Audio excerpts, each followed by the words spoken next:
всъщност какво стана? Ами ние идвахме от посока западна промишлена зона към катедралата, движихме се в лявото платно и в дясното платно успоредно с нас се движеше Audi A8. Тръгна да ме изпреварва рязко, аз му свирнах, за да прекрати изпреварването, но той продължи и ме изкара извън пътя и се качих на бордюра и щях да се ударя в мантинелата. След това му свирнах с клаксона, поне да дам знак, че не е прав. И на следващия светофар се засякахме, успоредно се движихме и спряхме на червен светофар. Той се отвори с прозореца и му изкрещя, че не би трябвало такъв човек да става кмет, или поне не би трябвало човек, който се е кандидатирал за кмет, да постъпва така, при което той му каза, че ще го уби и го замери с една бутилка в главата.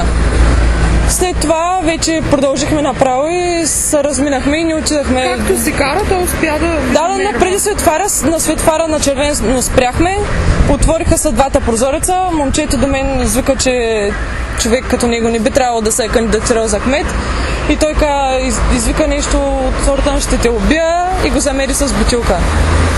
И това е. И после ние вече се свързахме с полицията, и с вас също помолих майка ми. И за сега е това и мислим да ходим до първо район, да се пусне жалба, за да може да се разчуи за това нещо. Защото такива неща да не може да... Не трябва да стоят в тайна такива неща. Просто трябва да се знае. А Кат вече идва ли? Не, аз говорих с началник на първо районно. Той ми каза, аз му обясних за случая, той каза да не чакаме кола тук, ми направо да отидем на Парижка комуна на първо районно управление и там да се пусне жалба и да се разкаже, да се впише в протокол в случая. Оцели ли го? Да, по главата едно. Каква беше бутилката? Мисля, че беше малка пластмасова, не беше стъклена. Да.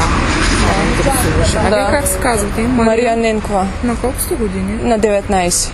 На кой светофар стана това с бутилката? С бутилката стана на следващия светофар, ако не се лъжа, или на последващия.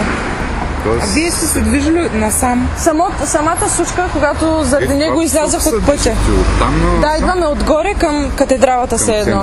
И първото събитие става до някъде в рамките на тези 20 метра примерно се случва. И сте влезли в цветята? Да, и влязахме в цветята. То може и да се лечи къде точно е било.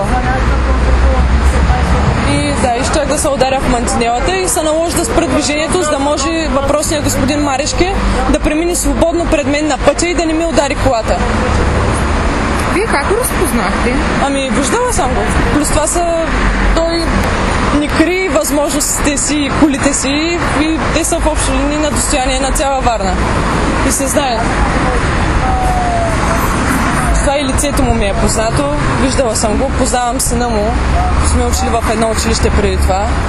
И след това той замина? След това да, той всъщност ако не беше червен светофар, най-вероятно нямаше да се засечем, но така се случи.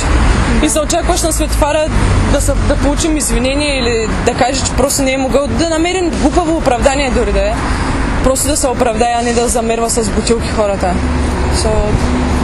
Не знам. А вие ще ми кажете ли две изречения? Бих запазил без коментар просто. Просто такъв човек просто не трябва да стане кмет на нашия град. Как един такъв... Той няма грам възпитание. Как може да нацели с бутилка да ми казва, че ще ме уби? Какъв е той, че ще ме уби? Кой той да решава кой ще живее и въобще и да се използва такива обиди и заплахи? Тази работа няма да остане безнаказана и дано съответните органи да решат какво трябва да се направи, да се вземат някакви мерки и да има някакви последствия спрямо господин Марешки. Какви последствия очаквате? Не чаквам никакви последствия точно, а очаквам поне да остане наказан. Аз това казах, като се обадих в районното, че война по пътя не означава, че някой трябва да загине, за да защита война по пътя. Война по пътя е възпитанието на пътя, културата на шофьора. Да може да се най-малко да се извиняваме. Има толкова много знаци, с които шофьорите си показват благодарност, нали, че някой е пропуснал от другия.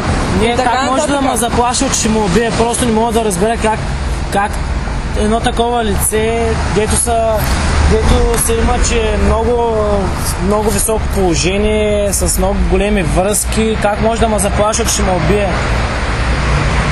Нека да видим какво ще решат органите просто на реда и да видим дали ще стане наказан. Но ние живеем в такава държава, че малко са ни калпави. И затова се обърнахме и към вас, защото с една жалба нищо няма да се промени. То даже и до него може да не се стигне, че някой е пуснал жалба въобще срещу него. И затова се обърнахме към вас, поне хора, които имат намерение да гласуват за него. Той щом не зачита гражданите от града, на града, който той иска да управлява по един или друг начин, да бъде кмет, какво става въобще за другите хора? А твоето име как е? Бих останал анонимен за сега. Добре.